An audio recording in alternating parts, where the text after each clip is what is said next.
ఈ రోజున మనము పాత నిబంధన పుస్తకాలలో నెహమ్యా గ్రంథం గురించి మనం నేర్చుకుంటాం. నెహమ్యా యొక్క జీవిత విధానము, నెహమ్యా కాలం నాటి ఇశ్రాయేలీయుల యొక్క చరిత్ర, నెహమ్యా యొక్క దినచర్య, నెహమ్యా గ్రంథం గురించి మనం తేటగా ఈ దినమును నేర్చుకోబోతాం. కాబట్టి జాగ్రత్తగా దేవుని సందేశాన్ని వినవలసిందిగా ప్రేమతో మనం చేస్తూ ఉన్నాం. మొట్టమొదటిగా నెహమ్యా గ్రంథము ఇశ్రాయేలీయుల చరిత్ర గురించి తెలియజేస్తూ ఉంది. ఇశ్రాయేలీయులు దేవుని ప్రజలు. దేవుడు వారికి ధర్మశాస్త్రం అనే నిబంధన ఇచ్చాడు. ఆ నిబంధన అనుసరించి ఇశ్రాయేలీయులు నడుచుకోవలసిన బాధ్యత కలిగిన వారై ఉన్నారు.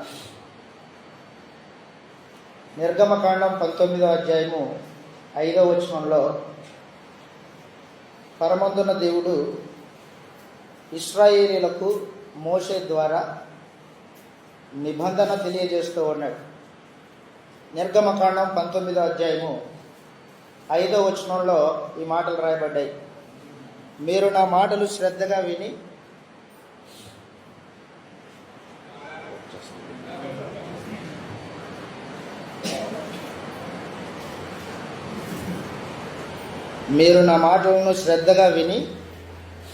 నిబంధన అనుసరించి నడచిన ఎడల మీరు సమస్త దేశ జనములలో నాకు స్వకీయ సంపాద్యమగుదురు. దేవుని సొత్తైన ప్రజలుగా ఇశ్రాయేలీలు ఉండడానికి దేవుడు ఇశ్రాయేలీలతో మోషే ద్వారా నిబంధన చేసుకున్నాడు, ఒప్పందం చేసుకున్నాడు. ఒప్పందము ఇశ్రాయేలీల జాతికి పరమందున్న దేవుడికి మధ్యలో జరిగిన ఒప్పందం. ఈ ఒప్పందంలో ఇరువురు ఏకీభావాన్ని తెలిపారు, ఏకీభవించారు. దేవుడు మీరు నా నిబంధనలను అనుసరించి నడిస్తే మీరు నా సొత్తైన ప్రజలై ఉంటారు అని దేవుడు వారికి సెలవిస్తే, మోషే మధ్యవర్తి ఇశ్రాయేల్ ప్రజల దగ్గరికి వెళ్ళి ఆ మాటలు తెలియజేస్తే ఇశ్రాయేలీలు ఏమన్నారంటే, అవును మేము వింటాం, దేవుని ఆజ్ఞలను అనుసరించి మేము నడుచుకుంటాం అని దేవుడు చేసిన నిబంధనకు వారు ఏకీభవించారు. వారి నిబంధనలో దేవుడు ప్రాముఖ్యంగా జీవమును మరణమును రెండింటినీ ఏర్పాటు చేసి పెట్టాడు. వారి నిబంధనలో ఆశీర్వాదము శాపమును రెండుని ఏర్పాటు చేసి పెట్టాడు. నా ఆజ్ఞలను అనుసరించి నడిస్తే మీకు ఆశీర్వాదాలు,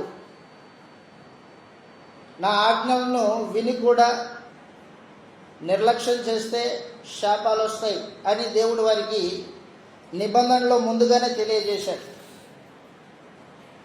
ద్వితీయోపదేశకాండము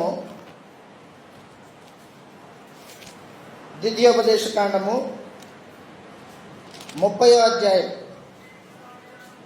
15వ వచనంలో ఈ మాట రాయబడింది. ద్వితీయోపదేశకాండము 30వ అధ్యాయము 15వ వచనంలో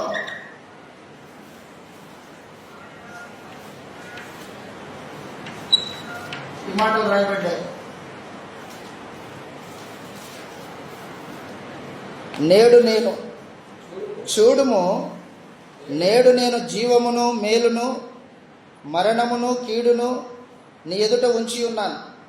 నీవు బ్రతికి విస్తరించున్నట్లుగా నీ దేవుడైన యెహోవాను ప్రేమించి ఆయన మార్గముల యందు నడుచుకుని ఆయన ఆజ్ఞలను కట్టడలను విధులను అనుసరించుమని నేడు నేను నీకు ఆజ్ఞాపించుచున్నాను. అట్లు చేసిన ఎడల నీవు స్వాధీనపరుచుకునుటకు ప్రవేశించు దేశంలో నీ దేవుడైన యెహోవా నిన్ను ఆశీర్వదించును.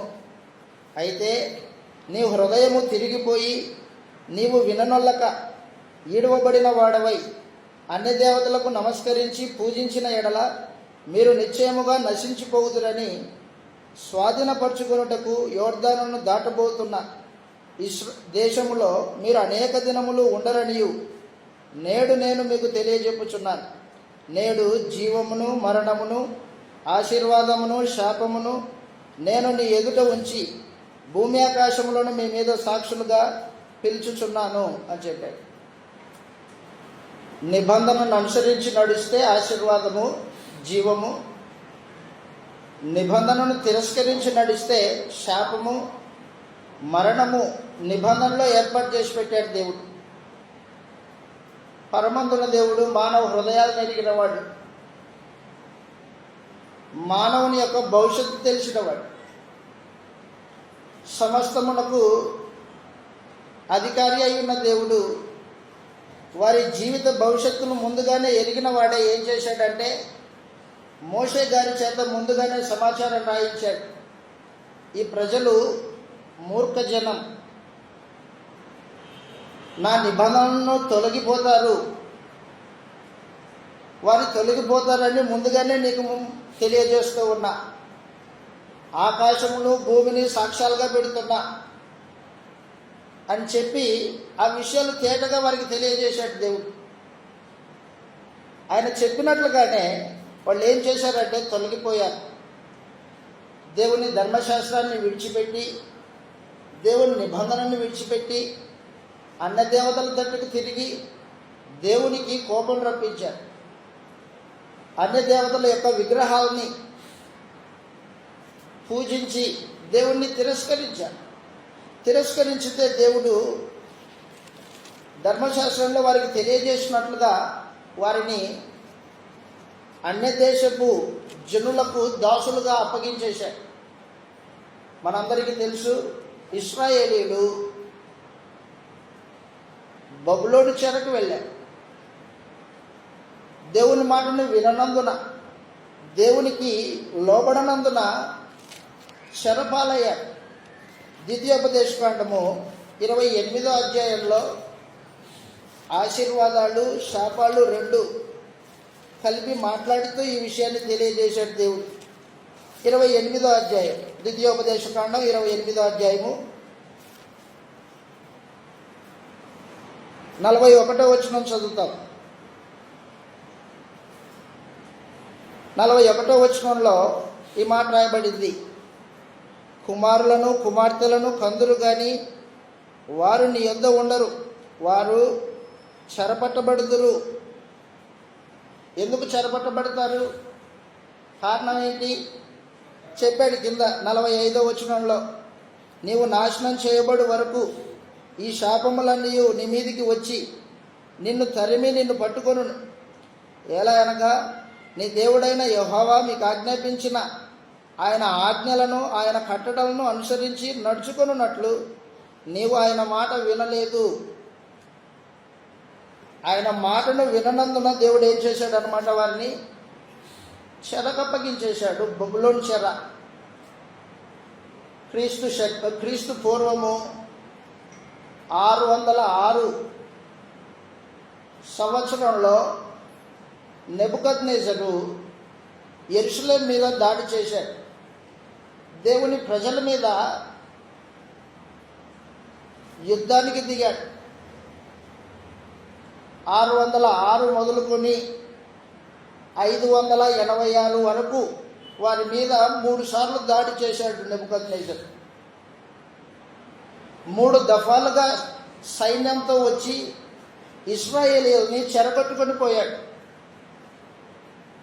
చెరగొట్టుకొని పోవడం మాత్రమే కాకుండా దేవుని మందిరాన్ని, యెరూషలేము మహాపట్టణం, దేవుని పట్టణం, ఆ పట్టణం యొక్క ప్రాకారాలని సంపూర్ణంగా కాల్చి బలవంతులైన వారిని, తెలివి కలిగిన వారిని తమ దేశానికి చెరగొని పోయాడు. బలహీనులైన వారిని, ముసలి వాళ్ళని ఆ దేశంలో పొలాలు పండించడానికి పెట్టాడు. ఆ పరిస్థితులు మనము ఇశ్రాయేలీయుల యొక్క చరిత్రలో మనం నేర్చుకుంటాం. చదివితే ఇలాగ రాయబడింది: ఇర్మియా గ్రంథం 25వ అధ్యాయం. ఇర్మియా గ్రంథము 25వ అధ్యాయంలో ఇశ్రాయేలీలు దేవుని మాట విననందుకు దేవుడు వారిని బబులోను రాజు చేతికి అప్పగించుతూ ఉన్నాడు. ఇర్మియా గ్రంథము 23వ అధ్యాయం 5వ వచనం నుంచి చదువుతాం. ఇర్మియా గ్రంథం 23వ అధ్యాయం 5వ వచనంలో, క్షమించండి, 25:11, 25వ అధ్యాయము 11వ వచనంలో ఇర్మియా గ్రంథము దేవుడు తన ప్రవక్త ద్వారా ఈ విషయాన్ని తెలియజేశాడు. ఇర్మియా గ్రంథము 25వ అధ్యాయం 11వ వచనంలో ఈ మాటలు రాయబడ్డాయి. ఈ దేశమంతయు పాడుగాను నిర్జనముగాను ఉండును. ఈ జనులు 70 సంవత్సరములు బబులోను రాజుకు దాసులుగా ఉందురు. 70 సంవత్సరాలు బబులోను చెరకెళ్ళిపోయారు ఇశ్రాయేలు. 606 క్రీస్తు శకం, క్రీస్తు పూర్వము 606 సంవత్సరంలో బబులోను రాజు నెబుకద్నెజరు పరమందున్న దేవుని ఆజ్ఞ ప్రకారం తన ప్రజలైన ఇశ్రాయేలు మీద ఎవరికీ అధికారం లేదు. ఎవరికైనా అధికారం వచ్చిందంటే దేవుడు అప్పగిస్తేనే వస్తుంది. ఇశ్రాయేలీల మీద అధికారాన్ని దేవుడే నెబుకద్నెజరుకు అప్పగించాడు. 70 సంవత్సరాలు అతనికి అతని కుమారులకు దాసులై ఉండడానికి దేవుడు ఇశ్రాయేలీని అప్పగించాడు. చదువుతాం, ఇలాగ రాయబడింది 27వ అధ్యాయం, ఇర్మియా గ్రంథం 27వ అధ్యాయం 5వ వచనంలో. ఇర్మియా గ్రంథము 27:5.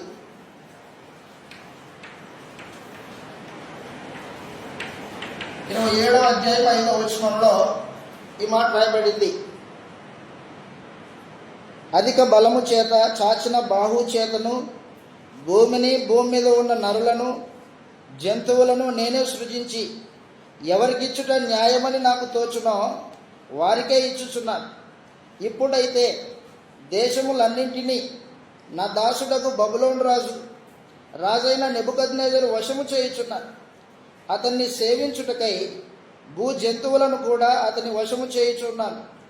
అతని స్వదేశముకు కాలం వచ్చే వరకు సమస్త జనులు అతనికి, అతని కుమారునికి, అతని కుమారునికి దాసులయ్యుందురు. ఆ కాలము రాగా బహుజనముల మహారాజులు అతని చేత దాస్యం చేయించుకొందురు అని చెప్పేశాడు. బబులోను రాజు చేతికి సమస్తాన్ని అప్పగించిన వాడు దేవుడే. ఇశ్రాయేలీయులైన తన ప్రజల్ని కూడా అప్పగించాడు. 70 సంవత్సరాలు దేవుడు తన ప్రజలైన ఇశ్రాయేలీయుల్ని చెరలో పెట్టాడు. చెరలో పెట్టడానికి గల కారణం ఏంటంటే అవిధేయత,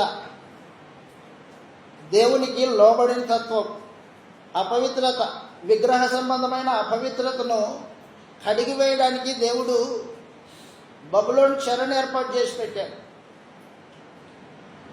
బబులోను చెర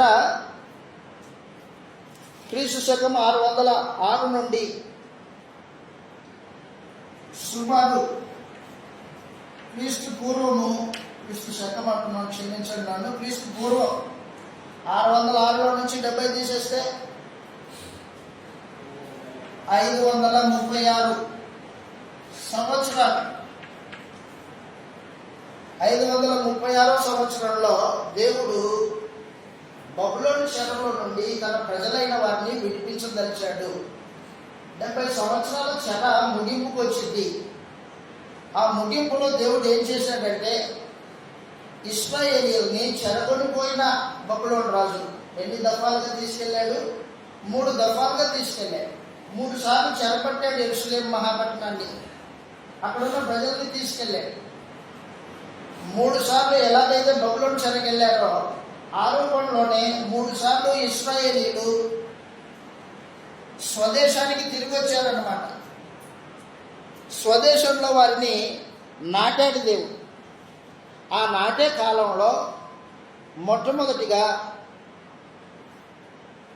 క్రీస్తు పూర్వము 539 సంవత్సరంలో కోరేషు, మాదియా పారసిక రాజు కోరేషు బబులోను సామ్రాజ్యాన్ని స్వాధీనపరుచుకుంటాడు.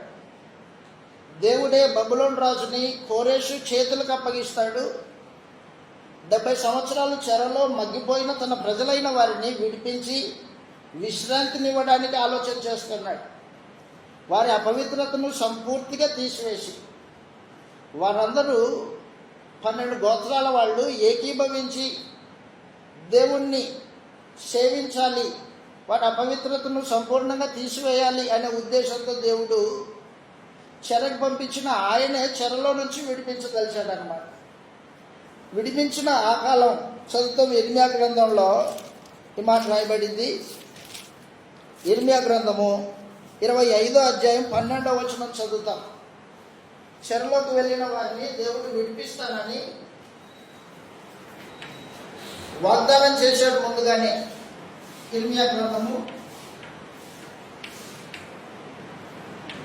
25వ అధ్యాయం 12వ వచనంలో 70 సంవత్సరాలు పూర్తి కాగానే దేవుడు వారిని విడిపించదలిచాడు. 12వ వచనం, యెహోవా వాక్కు ఇదే, 70 సంవత్సరములు గడిచిన తర్వాత వారి దోషములను బట్టి నేను బబులోను రాజును ఆ జనులను కల్దీల దేశమును శిక్షింతును.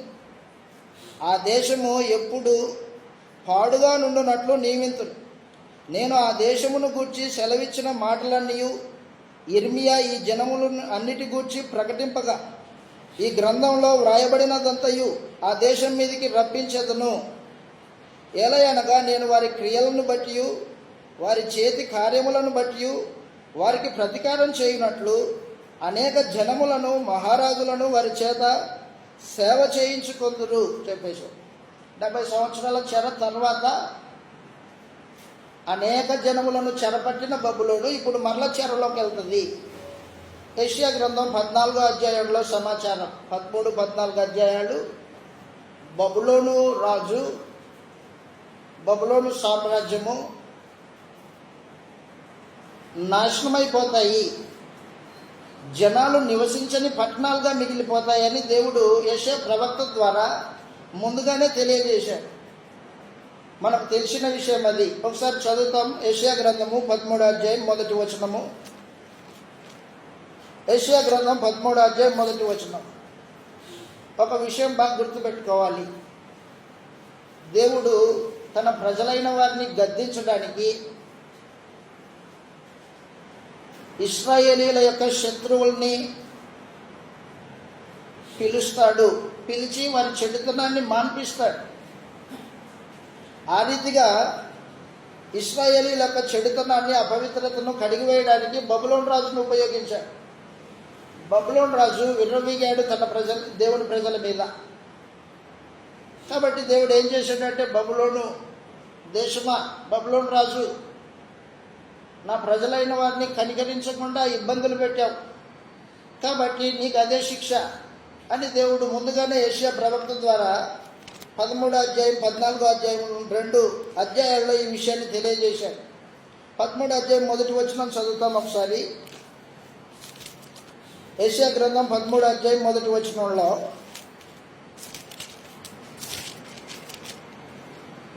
యెషయా గ్రంథం 13వ అధ్యాయం 1వ వచనం. సహోదరులు చదివి సహాయం చేయవలసిందిగా మనవి చేస్తూ ఉన్నా. ఆమోజు కుమారుడైన బబులోను గూర్చి ప్రత్యక్షమైన యెహోవా వాక్కు, జనులు అదిగో ప్రధాన ద్వారములలోను ప్రవేశించుటకు చెట్లు లేని కొండ మీద ధ్వజం నిలబెట్టుడి, ఎలుగెత్తి వారిని పిలువుడి, సైన్యజేయుడి. నాకు ప్రతిష్ఠితులైన వారికి నేను ఆజ్ఞ ఇచ్చి ఉన్నాను.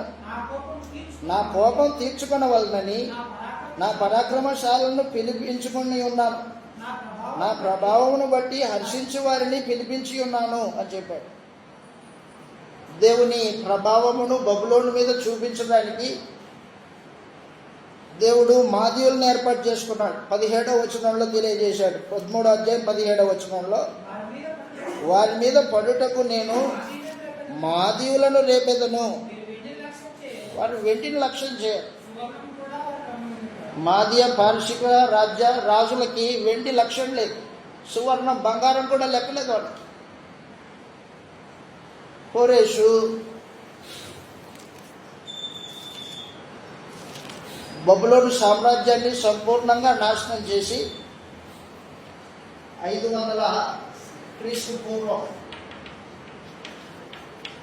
539 సంవత్సరం అన్నమాట. అది 539 సంవత్సరంలో కోరేషు మాదీయ పారసీకుల రాజు బబులోను సామ్రాజ్యాన్ని ధ్వంసం చేశాడు. చదువుతో ఇలా రాయబడింది దానియేలు గ్రంథం 5వ అధ్యాయంలో. దానియేలు గ్రంథం 5వ అధ్యాయం. దానియేలు గ్రంథము 5వ అధ్యాయంలో ఈ విషయాన్ని మనం చదువుతాం. బబులోను రాజు కుమారుడు నెబుకద్నెజరు కుమారుడైన బెల్షస్సర్ దేవుని మందిరంలో ఉన్న పాత్రను తీసుకొని పాత్రలో ద్రాక్షరసం పోసి తన భార్యలతో ఉపపత్నులతో కలిసి దేవుణ్ణి అవమానపరిచాడు. దేవుణ్ణి అవమానపరిచినందుకు దేవుడు శిక్ష విధించాడు. దానియేలు గ్రంథము 5వ అధ్యాయము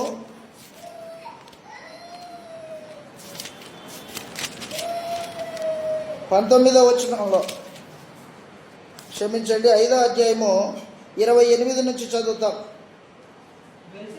బెల్షస్సరు ఆజ్ఞ ఇయ్యగా వారు దానియేలుకు ఊదారంగు వస్త్రములు తొలగించి అతని మెడకు బంగారం హారము వేసి ప్రభుత్వం చేయుటలో అతడు 3వ అధికారిగా చాటించిరి. ఆ రాత్రి అందే కల్దీయుల రాజుకు బెల్షస్సరు హతుడాయను. మాదీయుడకు దర్యావేషు 62 సంవత్సరముల వాడై సింహాసనమునెక్కెను. దర్యావేషు అనగానే మాదీయ పారసికుల రాజు యొక్క బిరుదు అనమాట. అది బిరుదు దర్యావేషు.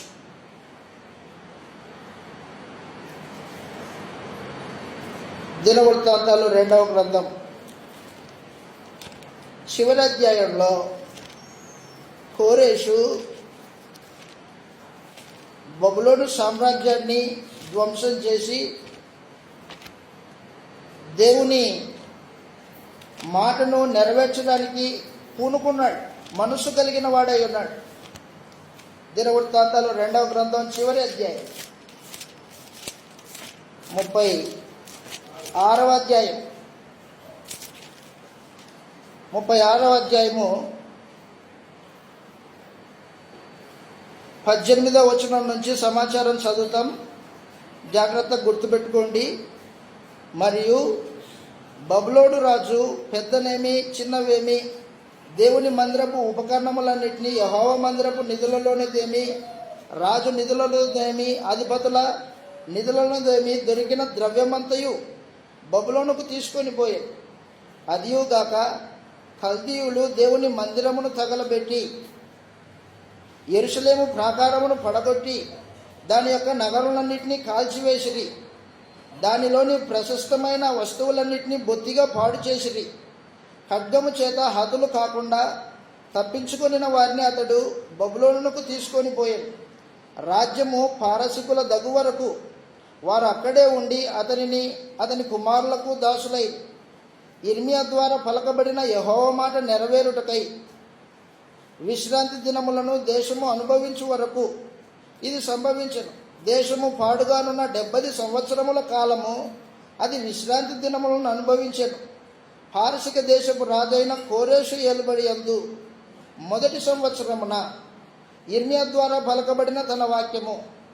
మనం చదివాం యిర్మీయా గ్రంథము 25వ అధ్యాయం 12వ వచనంలో. యిర్మీయా ద్వారా పలకబడిన వాక్యము నెరవేర్చుటకై యెహోవా పారసికుల రాజైన కోరేషును అతని మనస్సును ప్రేరేపింపగా అతడు తన రాజ్యమంతటిను చాటించి వ్రాత మూలంగా ఇట్లు ప్రకటన చేయించాడు. పారసిక దేశపు రాజైన కోరేషు ఆజ్ఞాపించినదేమనగా, ఆకాశమందలి దేవుడైన యెహోవా లోకమందున్న సకల జనములను నా వశం చేసి యూదా దేశమందున్న యెరూషలేములో తనకు మందిరమును కట్టించుమని నాకు ఆజ్ఞ ఇచ్చి ఉన్నాడు. కావున మీలో ఎవరు ఆయన జనులై ఉన్నారో వారు బయలుదేరవచ్చును. వారి దేవుడైన యెహోవా వారికి తోడుగా ఉండునుగాక అన్నాడు. కోరేషు యొక్క ప్రకటన ప్రకారంగా చెరలో ఉన్న ఇశ్రాయేలీలు యూదులు స్వదేశానికి ప్రయాణం కట్టారు. ఈ ప్రయాణంలో మొట్టమొదటి గుంపు 3 గుంపులు బయలుదేరాయి. 3 గుంపులు బయలుదేరాయి.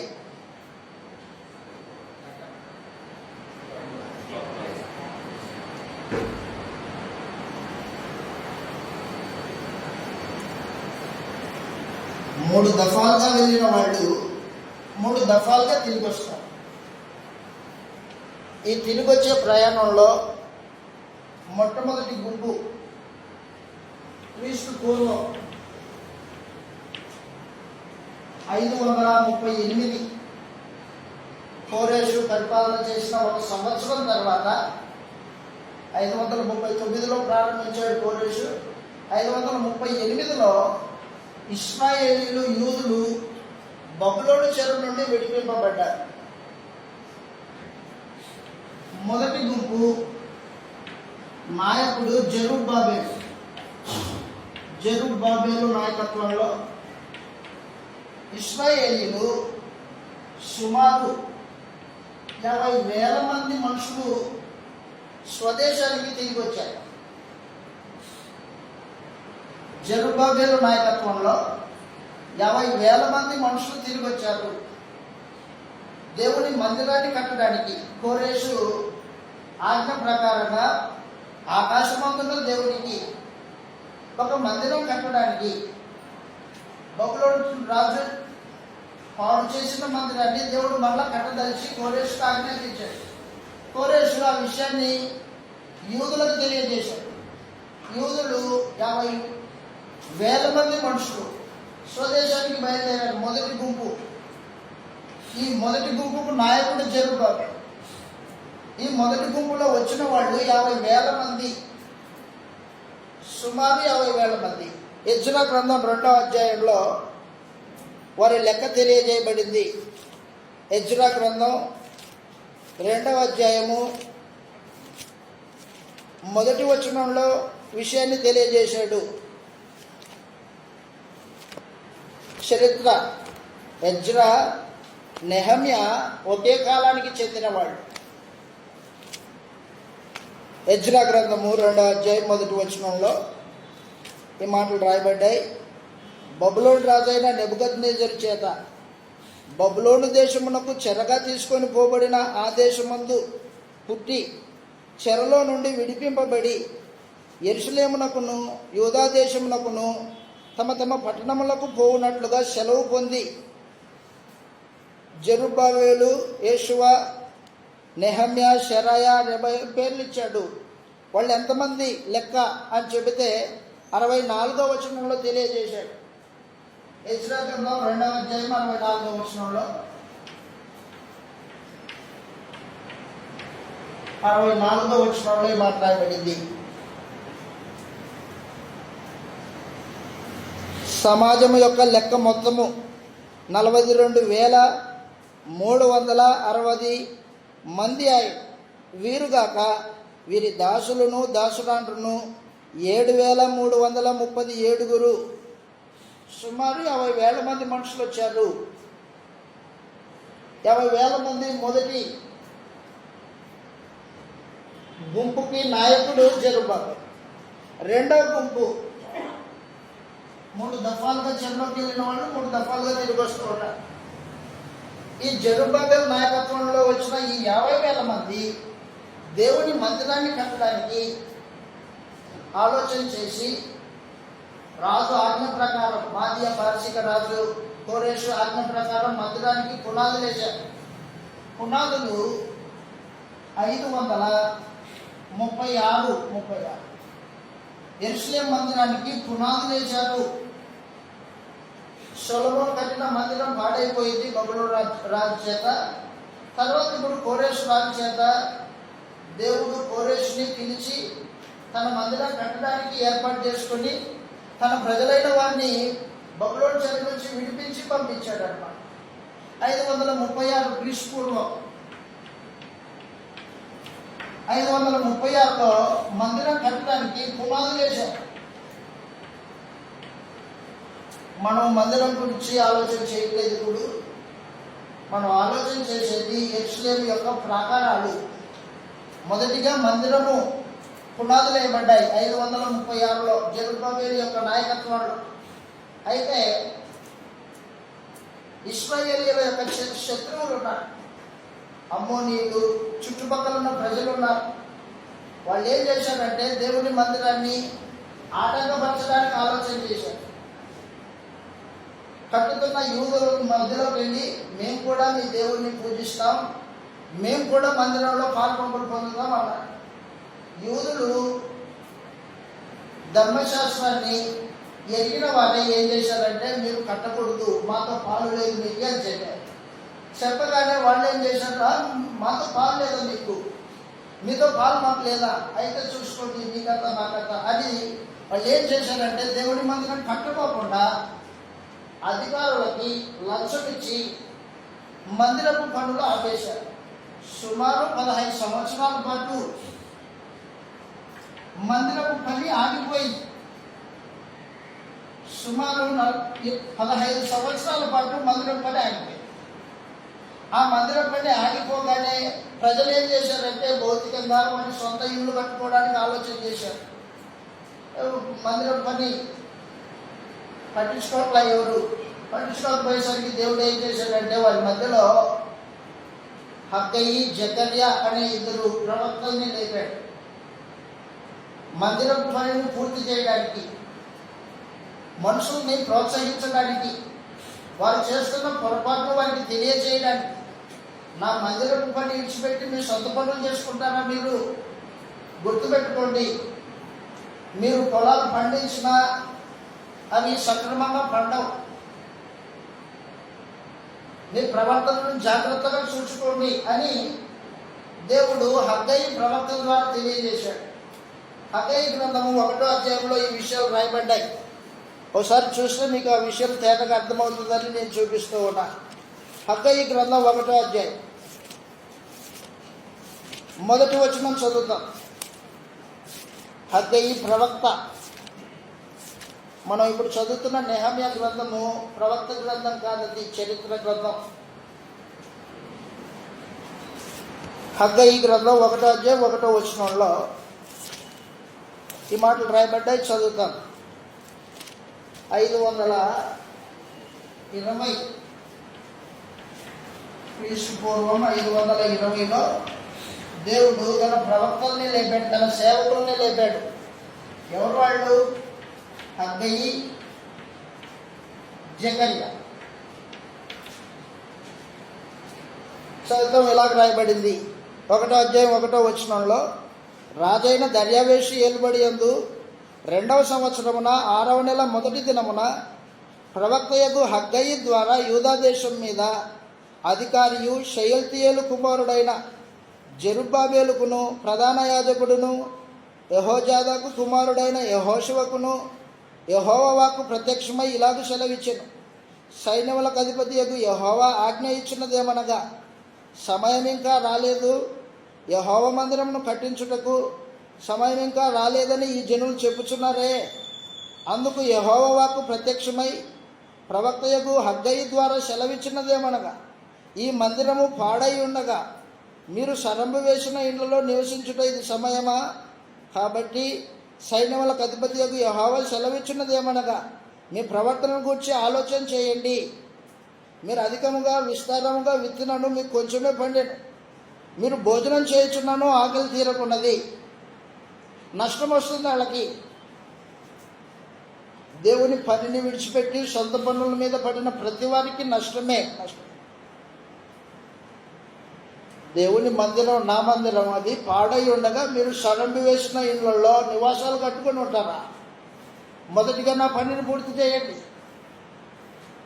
నా మందిరాన్ని కట్టండి అన్న. వారు ఎప్పుడైతే వారి శత్రువులకు భయపడి, అధికారులకు భయపడి పునాదులు ఆపేశారో అప్పటి నుంచి ఇశ్రాయేల్ ప్రజలకి యూదులకి నష్టం దాపరించింది. హగ్గయి, జకర్య దేవుని సేవకులు మందిరపు పునాదిని మరలా కట్టబడడానికి ఇశ్రాయేల్ ప్రజలను యూదుల్ని ప్రోత్సహించారు, పురుగొల్పితే జెరుబ్బాబెలు ఏం చేశాడంటే దేవుని మాటకు లోబడిన వాడై నాయకుడై మందిరాన్ని మరలా పునరుద్ధరించాడు. మందిరం మరలా కట్టబడి ఎప్పుడైతే మందిరం పునాదులు కట్టబడడం ప్రారంభించాయో ఇశ్రాయేలీయులు ఆశీర్వదింపబడుతున్నారు. మందిరపు పునాదులు మందిరము కట్టబడింది. కట్టబడిన తరువాత యజ్రా క్రీస్తు పూర్వం 516 సంవత్సరంలో మందిరం పూర్తయింది. మందిరం అయితే పూర్తయిపోయింది. క్రీస్తు పూర్వం 516 సంవత్సరంలో మందిరం పూర్తయింది. ఆ తర్వాత సుమారు 40 సంవత్సరాలకి యజ్రా నాయకత్వంలో యజ్రా శాస్త్రి మాదియా పారసికుల అర్థహస్త రాజు కింద ఉద్యోగం చేసేవాడు. యజ్రా దేవుని ప్రజల్ని ప్రోత్సహించేవాడు. ఈ యజ్రా ధర్మశాస్త్ర ప్రతులు రాసేవాడు, శాస్త్రి అన్నమాట, పరిచయుడు. తనేం చేశాడంటే రాజు దగ్గర మాటలు చేశాడు. అర్థహస్త రాజు యజ్రాని తన స్వదేశానికి వెళ్ళడానికి పంపించాడు. యజ్రా తను ఒక్కడే కాకోకుండా తనతో పాటు కొంతమంది మనుషుల్ని వెంట పెట్టుకుని స్వదేశానికి తిరిగి వచ్చాడు. యూదా దేశానికి తిరిగి వచ్చాడు. తిరిగి వచ్చి మనుషుల్ని ప్రోత్సహించడానికి చదువు కలిగి తెలివితో దేవుని ధర్మశాస్త్రాన్ని వినగలిగిన వారికి కూర్చుండబెట్టి దేవుని ధర్మశాస్త్రాన్ని నేర్పించారు. యజ్రా యొక్క కార్యక్రమం అది. వారిలో ఉన్న అపవిత్రత, అన్య వివాహాలు, వారిలో ఉన్న దేవుని మందిరం పట్ల నిర్లక్ష్యతను రూపుమాపడానికి యజ్రా సంస్కరణలు చేశాడు. క్రీస్తు పూర్వము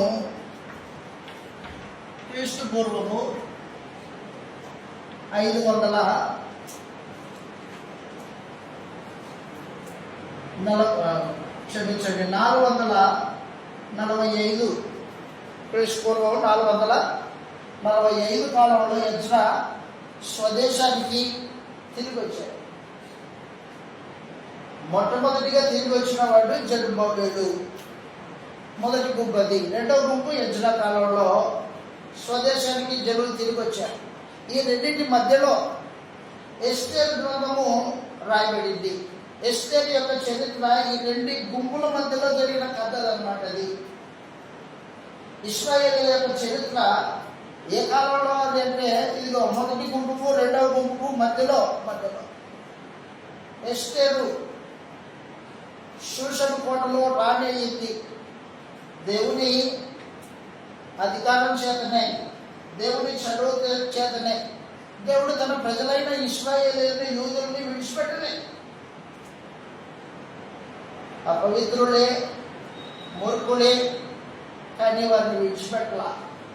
కారణం ఏంటంటే వారి పితరులతో దేవుడు చేసుకున్న నిబంధన అది.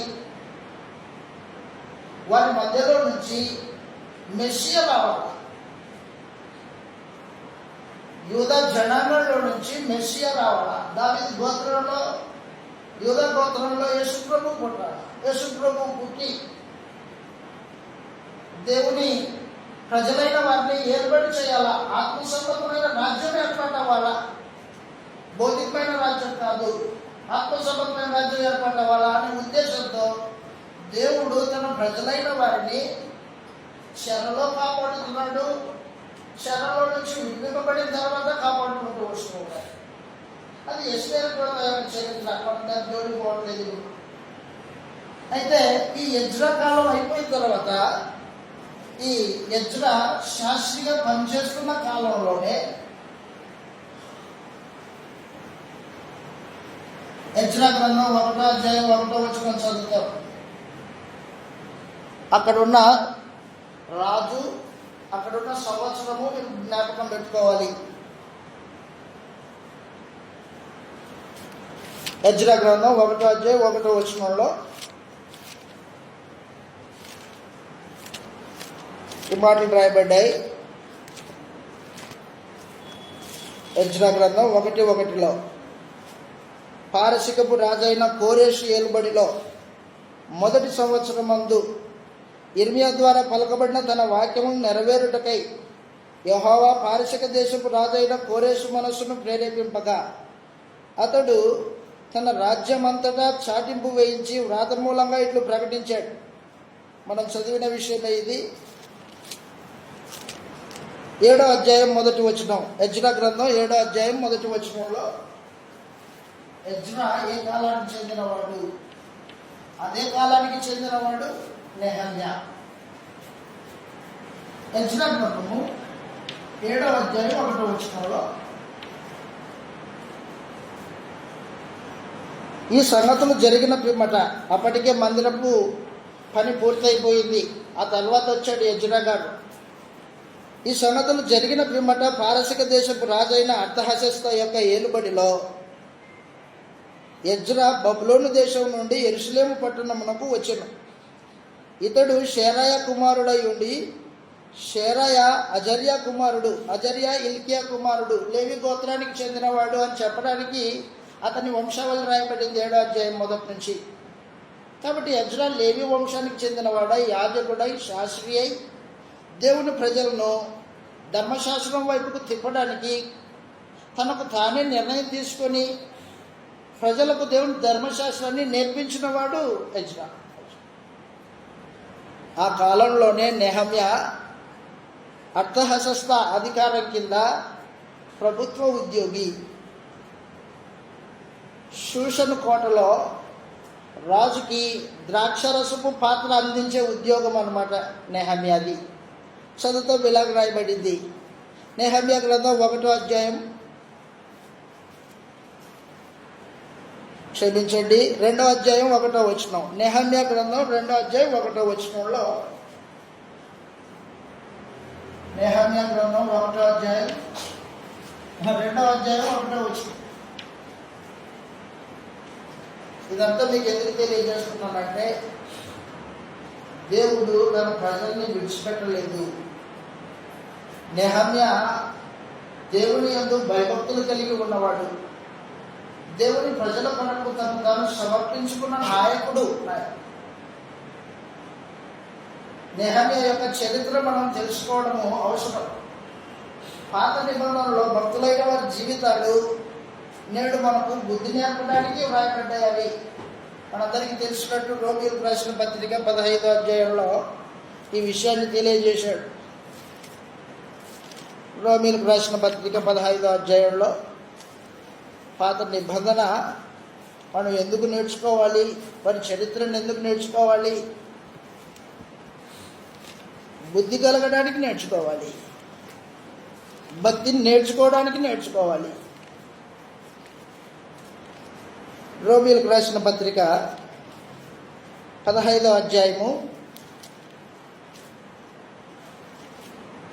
4వ వచనం చదువుతాం. 15వ అధ్యాయము 4వ వచనంలో ఏలయనగా ఓర్పు వలనను లేఖనముల వలనని ఆదరణ వలనను మనకు నిరీక్షణ కలుగుటకై పూర్వమందు వ్రాయబడినవన్నీ మనకు బోధ కలుగు నిమిత్తము వ్రాయబడి ఉన్నవి. పాత నిబంధన మనం చదివినప్పుడు, దాని చరిత్ర మనం తెలుసుకునేటప్పుడు దేవుని వలన ఆదరింపబడతాం. నీతిమంతుల యొక్క జీవితాల ద్వారా మనం బుద్ధి నేర్చుకుంటాం, భక్తిని నేర్చుకుంటాం. మన జీవితాల్లో వారి యొక్క మాదిరిని అనుసరించడానికి దేవుడు ఉద్దేశించాడు. కాబట్టి నెహమ్యా గ్రంథం మనం చదువుతూ ఉన్నాం. ఇప్పుడు నెహమ్యా అర్తహషస్త రాజు ఏలుబడిలో ప్రభుత్వ ఉద్యోగి. రాజుకి ద్రాక్షరసపు పాత్ర అందించేవాడు. ఉద్యోగమే, కానీ తన మనసు అంతా ఉద్యోగం మీద లేదు. నెహమ్యా యొక్క మనసు తన ప్రజల మీద ఉంది, తన జాతి వారైన తన సహోదరుల మీద ఉంది. దేవుని మందిరం కట్టబడిన యెరూషలేము ప్రాకారాలు లేనిదై ఉంది. ప్రాకారాలు కట్టించాలా, చుట్టూ ప్రహారీ గోడ ఏర్పాటు చేయాలా. కాబట్టి తన ప్రజల యొక్క శ్రమలు, ఇబ్బందులు తన మనసులో ఆలోచన చేసుకుంటూ ఉద్యోగం చేస్తున్నాడు. మనసులో బాధ ఉంది, తన ప్రజలను గురించి బాధ, తన సహోదరుల పట్ల బాధ. రాజు దగ్గర గిన్నె అందించే ఉద్యోగం. రాజు చూశాడు, ఏంది మునుపట్లాగా లేవే, నీ ముఖము విచారకరంగా ఉంది, సంగతి ఏంటి అని అడిగాడు రాజు. ఏమన్నా రోగం ఉందా నీకు అని అడిగాడు. నెహమ్యా తన మనసులో ఉన్నది తెలియజేశాడు రాజుకి. చదువుతాం, ఇక్కడ రాయబడింది నెహమ్యా గ్రంథం 2వ అధ్యాయం 1వ వచనంలో చదువుతాం. ఇలా రాయబడింది నెహమ్యా గ్రంథం 2వ అధ్యాయం 1వ వచనంలో. ముందు తీసిన వాళ్ళు చదవచ్చు కదా. అటు తర్వాత అర్థహశస్త రాజు ఏలుబడిలో 20వ సంవత్సరంలో నీసాను మాసమందు రాజు ద్రాక్షరసం త్రాగవలనని సూచుచూ ఉండగా 20 సంవత్సరాలు పొందైంది. మరలా ఎజ్రాకి నెహమ్యాకి సుమారు 40 సంవత్సరాలు గ్యాప్ ఉందన్నమాట. ఎజ్రాకి నెహమ్యాకి సుమారు 40 సంవత్సరాలు గ్యాప్. ప్రభుత్వ ఉద్యోగి నెహమ్యా భక్తి కలిగినవాడు, తన ప్రజల మీద మక్కువ కలిగినవాడు. తన పితరులు సమాధులున్న పట్టణం అది యెరూషలేము. ఏవాడా ఉన్నావు అని అడిగాడు రాజు. నెహమ్యా చెప్పాడు, అయ్యా మా పితరులు సమాధులు ఉన్న పట్టణం అది ప్రాకారాలు లేనిదై పాడైపోయింది. మీకెలా తెలుసు? ఎక్కడి నుంచి వచ్చింది నీ ఫోను? నెహమ్యా యొక్క సహోదరులు కొంతమంది యూదులు నెహమ్యాని దర్శించడానికి వచ్చారు. ఉద్యోగంలో ఉన్న నెహమ్యా వారిని తన ఇంట చేర్చుకుని తన ప్రజల యొక్క క్షేమ సమాచారం అడిగి తెలుసుకున్నాడు. 1వ అధ్యాయం 2వ వచనంలో ఈ మాట రాయబడింది. నెహమ్యా గ్రంథము 1వ అధ్యాయం 2వ వచనంలో, కాగా రాజు నీకు వ్యాధి లేదు కదా, నీ ముఖం విచారంలో ఉన్నదేంటి, నీ హృదయంలో దుఃఖం ఉంది, ఏమన్నా రోగం ఉందా అని అడిగాడు.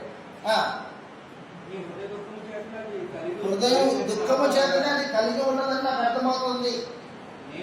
నేను నిగుల భయపడి రాజు చిరంజీవకును గాక, అదిగో నా పితరులు సమాధులున్న పట్టణము పాడైపోయి ఉండగా నాకు విచారణ లేకుండా ఉంటుందా రాజా? పాడైపోయింది.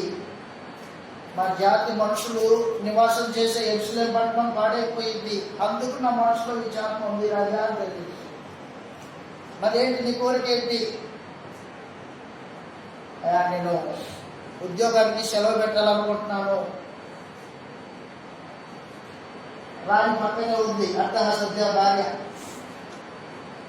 రాజు అడిగాడు, ఎన్ని రోజులు? 12 సంవత్సరాలండి. 12 సంవత్సరాలు ఎవరైనా ఉద్యోగానికి సెలవు పెడతారా? కొన్ని పెడితే ఇస్తారా? అర్థహశస్త రాజు ఏం చేశాడంటే నెహమ్యా యొక్క జీవిత విధానాన్ని గమనించిన వాడై సరే వెళ్ళు అన్నాడు. 12 సంవత్సరాలు సెలవు. అయితే ఈ సెలవు రాజు ఇంటిలో సెలవే కానీ తన ప్రజల దగ్గర సెలవు కాదు ఇది. నెహమ్యా ఏం చేశాడంటే, నువ్వు నన్ను పంపిస్తున్నావు కదా, నేను ఈ నది దాటి నా ప్రజల దగ్గరికి వెళ్ళి ఆ ప్రాకారాలు కట్టడానికి కావాల్సిన డబ్బు కావాలి.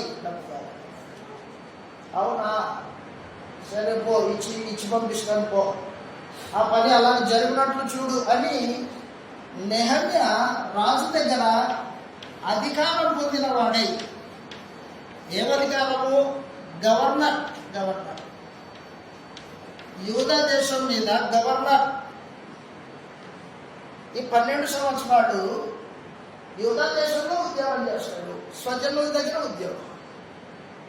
ఒకటి, ఉద్యోగపరంగా ఉద్యోగము. 2, తన హృదయంలో ఉన్న ప్రేమ ప్రకారంగా తన సహోదరులతో గడిపే మహత్తరమైన కష్టం. 3, దేవుడి పనిని జరిగించడానికి. ఒకటి గుర్తుపెట్టుకోవాలి మనం ఇక్కడ, దేవుని పనిని జరిగించడానికి నువ్వు పూనుకొని నీ అంతరంగంలో దేవుని చిత్తమును గురించి ఆలోచన కలిగి ఉంటే దేవుడు సహాయకుడై ఉంటాడు. దేవుని సహాయమును కోరిన ప్రతి వ్యక్తికి మనందరికీ తెలిసినట్లు యథార్థ హృదయం కలిగిన వారిని బలపరిచే దేవుడు ఆయన. దినవృత్తాంతాలు తన పట్ల, తన ప్రజల పట్ల యథార్థ హృదయం కలిగిన వారిని బలపరిచే దేవుడు. నెహమ్యా యొక్క మనసులో దేవుని చిత్తాన్ని జరిగించడానికి దేవుని ప్రజల పట్ల మక్కువ దేవుడు చూశాడు, సహాయం చేశాడు. దినవృత్తాంతాలు 2వ గ్రంథం 16వ అధ్యాయంలో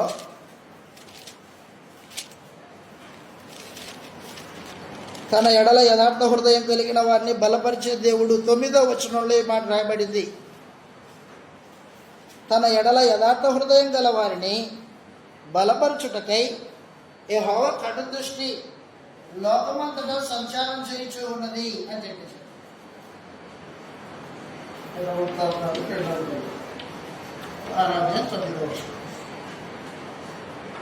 నెహమ్యా రాజు దగ్గరికి వెళ్ళడానికంటే ముందుగానే దేవుని దగ్గరికి వెళ్ళి మొరపెట్టాడు, దేవా నాకు సహాయం చేయి.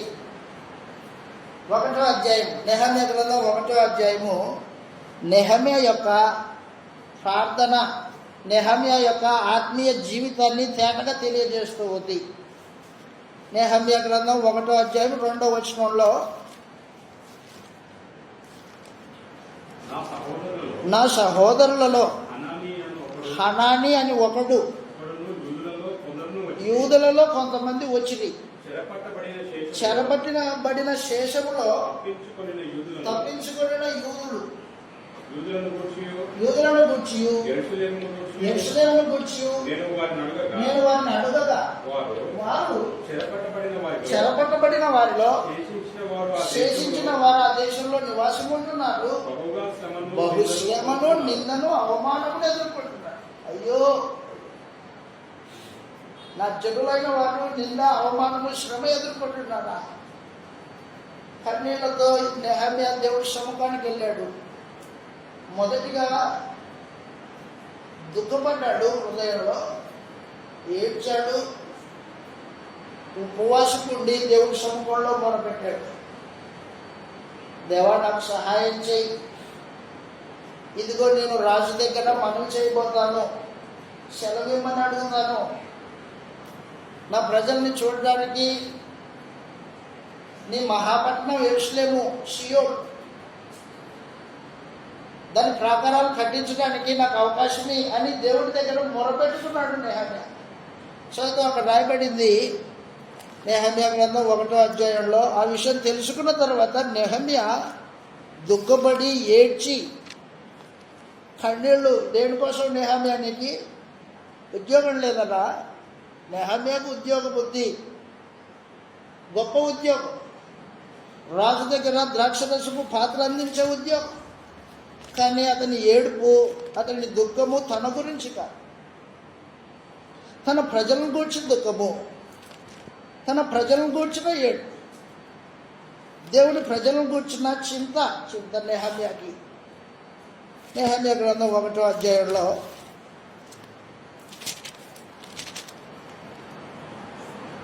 4వ వచనంలో, ఈ మాటలు వినినప్పుడు నేను కూర్చుండి ఏడ్చి కొన్ని దినములు దుఃఖముతో ఉపవాసం ఉండి ఆకాశమందలి దేవుని ఎదుట విజ్ఞాపన చేసి తిని, ఎట్లనగా, ఆకాశమందున్న దేవా యెహోవా, భయంకరుడవైన గొప్ప దేవ, నిన్ను ప్రేమించి నీ ఆజ్ఞలను అనుసరించి నడుచుకున్న వారిని కటాక్షించి వారితో నిబంధనను స్థిరపరచువాడా, నీ చెవి ఎక్కి నీ నేత్రములు తెరిచి నీ సన్నిధిని దివారాత్రము నీ దాసులైన ఇశ్రాయేలీల పక్షముగా నేను చేయు ప్రార్థన అంగీకరించుము. నీకు విరోధముగా పాపం చేసిన ఇశ్రాయేలీల కుమారుల దోషమును నేను ఒప్పుకొనుచున్నాను. నేను నా తండ్రి ఇంటి వారు పాపం చేసి ఉన్నాను. నీ ఎదుట బహు అసహ్యముగా ప్రవర్తించితిని. నీ సేవకుడైన మోషే చేత నీవు నిర్ణయించిన ఆజ్ఞలనైనను కట్టడలనైనను విధులనైనను మేము గైకొనకపోతిమి. నీ సేవకుడైన మోషేతో నీవు సెలవిచ్చిన మాటను జ్ఞాపకం తెచ్చుకొనుము. అదేమనగా, మీరు అపరాధం చేసిన ఎడల జనులలోనికి మిమ్మల్ని చెదరగొట్టుదును. అయితే మీరు నా వైపు తిరిగి నా ఆజ్ఞలను అనుసరించి నడిచిన ఎడల భూ దిగంతముల వరకు మీరు తోలివేయబడినను అక్కడ నుండి సహామిమును గూర్చి నా నామము ఉంచుటకు నేను ఏర్పరచుకున్న స్థలమునకు మిమ్మల్ని రప్పించదనని నీవు సెలవిచ్చితివి కదా. అబ్బో, ప్రార్థనలో ఒక కండిషన్తో అడుగుతున్నాడు. ప్రార్థన మోషేతో నువ్వు ఆజ్ఞాపించావు కదా దేవా, నీ ప్రజలమైన మేము నీ ఆజ్ఞలను అనుసరించి తిరస్కారం చేసి మీకు విరోధంగా తిరిగితే మమ్మల్ని చెదరగొడతావని ఆజ్ఞాపించావు. చెదరగొట్టేది అయిపోయింది. నీ వైపు తిరుగుతున్నాం. నీ వైపు తిరిగే వాళ్ళని ఆదరిస్తావని చెప్పావు కదా, కాబట్టి మా మీద కనికరం చూపుతండి అని ప్రార్థన చేశాం. ప్రార్థన దేవుని లేఖనాన్ని అనుసరించి ప్రార్థించాడు నెహమ్యా. ద్వితీయోపదేశకాండము 30వ అధ్యాయము 1వ వచనంలో మోషే ఇశ్రాయేలీలకు సెలవిచ్చిన మాటది. చెదరగొట్టబడిన తర్వాత నా వైపు తిరిగి నా ఆజ్ఞలను అనుసరించి నడవడానికి మీ మనస్సును మార్చుకొని నా వైపు తిరిగితే నేను మిమ్మల్ని ఆదరిస్తాను, మీ స్వదేశంలో మిమ్మల్ని నాటుతాను అని చెప్పాడు. ద్వితీయోపదేశకాండం 30వ అధ్యాయం 1 నుంచి 3 వచనాల్లో ఈ మాట రాయబడింది. ద్వితీయోపదేశకాండము 30వ అధ్యాయము 1 నుంచి 3 వచనాల్లో విషయం ఏమంటిది. ఆ విషయాన్ని ముందు పెట్టి దేవునికి ప్రార్థన చేస్తూ ఉన్నాడు నెహమ్యా. దేవుడు ప్రార్థన ఆలకించాడు. ఆ ప్రార్థనలో మహత్తరమైన మరొక మాటను మాట్లాడాడు నెహమ్యా. 11వ వచనం, నెహమ్యా గ్రంథం 1వ అధ్యాయం 11వ వచనంలో, యెహోవా, చెవి ఎగ్గి నీ దాసుడనైన నా మొర్రను నీ నామమును భయభక్తులతో గణపరచుటయందు ఆనందించు నీ దాసుల మొర్రను ఆలకించి ఈ దినమందు నీ దాసుని ఆలోచన సఫలపరిచి ఈ మనుషుడు, ఏ మనుషుడైనా రాజు, ఈ మనుషుడు నా యందు దయచూపునట్లు అనుగ్రహించమని నిన్ను బతిమాలుకొనుచున్నాను అని ప్రార్థించి తిని నేను రాజునకు గిన్నె అందించేవాడునై ఉంటిని అదనమాట. కాబట్టి ఒక కార్యక్రమాన్ని జరిగించడానికి రాజు దగ్గర సెలవును అడగడానికి నెహమ్యా ఏం చేశాడంటే మొదటిగా దేవుని దగ్గరికి వెళ్ళి ప్రార్థన చేశాడు. దేవుణ్ణి సెలవు అడిగాడు, దేవుని దగ్గర విజ్ఞాపన చేశాడు. కాబట్టి నెహమ్యా ఎంత ఉద్యోగస్తుడైనా దేవుని యందు భయభక్తులు పూరిన వాడై ఉన్నాడు. ఉద్యోగం మీద కంటే ఎక్కువగా భక్తి మీద శ్రద్ధ పెట్టినవాడు, దేవుని అధికారానికి లోబడినవాడు నెహమ్యా. ఈ రోజున మనుషులు చిన్న ఉద్యోగం ఉంటే దేవుని పనిని నిర్లక్ష్య పెట్టి ప్రార్థన మానుకునే మనుషులు ఉన్నారు. దేవుని కార్యక్రమాలని పక్కన పెట్టి ఉద్యోగం మీద ఆలోచన చేసే మనుషులు ఉన్నారు. దేవుని పని కొరకే సెలవు పెట్టిన వాళ్ళు నెహమ్యా. సుమారు 12 సంవత్సరాలు. నేను ముగించబోతున్నా, టైం అయింది. మనము ఈ తరగతిలో నేర్చుకున్న సందేశం ఒకసారి జ్ఞాపకం చేసి ముగించేస్తారు. మొట్టమొదటిది మనం ఏం నేర్చుకున్నామంటే నెహమ్యా గ్రంథం యొక్క చరిత్ర. నెహమ్యా ఇశ్రాయేలీయులు యూదుల్ని నడిపించిన నాయకుడు. పాడైపోయిన దేవుని మందిరాన్ని జెరుబ్బాబెలు నాయకత్వంలో దేవుడు పునరుద్ధరిస్తే పాడైపోయిన ప్రాకారాల్ని నెహమ్యా నాయకత్వంలో పునరుద్ధరించాడు అనమాట. ప్రాకారాలు లేని పట్టణము పాడైపోతుంది, శత్రువులకి ఆహారం అవుతుంది ప్రాకారం లేని పట్టణం. కాబట్టి ఆ ప్రాకారాలు కట్టడానికి పూనుకున్నవాడు నెహమ్యా. ప్రభుత్వ ఉద్యోగి, ఉద్యోగాన్ని సైతము దేవుని పనుకొరకు ఉపయోగించిన వాడు నెహమ్యా. తన పరిస్థితులు ఏమైనా తన ప్రజల యొక్క యోగక్షేమాలు ఆలోచన చేసిన వాడు నెహమ్యా. ఈ విషయాన్ని మనం వింటూ ఉన్నప్పుడు పరమందున యేసుక్రీస్తు మన కోసము మన పాపము నిమిత్తం దేవుని సంకల్పాన్ని నెరవేర్చడానికి భూమి మీదకి వచ్చాడు. పాపంలో మగ్గిపోతూ ఉన్న మనల్ని పాప దాసత్వం నుండి విడిపించడానికి పరలోకం నుంచి ప్రభువు యేసు దిగి వచ్చాడు. దేవుని సంకల్పాన్ని నెరవేర్చాడు. మరలా వచ్చినప్పుడు షరతులు ఆలోచన చేద్దాం. టైం అయింది. ఓపికగా విన్న మీ అందరికీ ప్రభు నామంలో వందనాలు తెలియజేస్తూ ఉన్నా.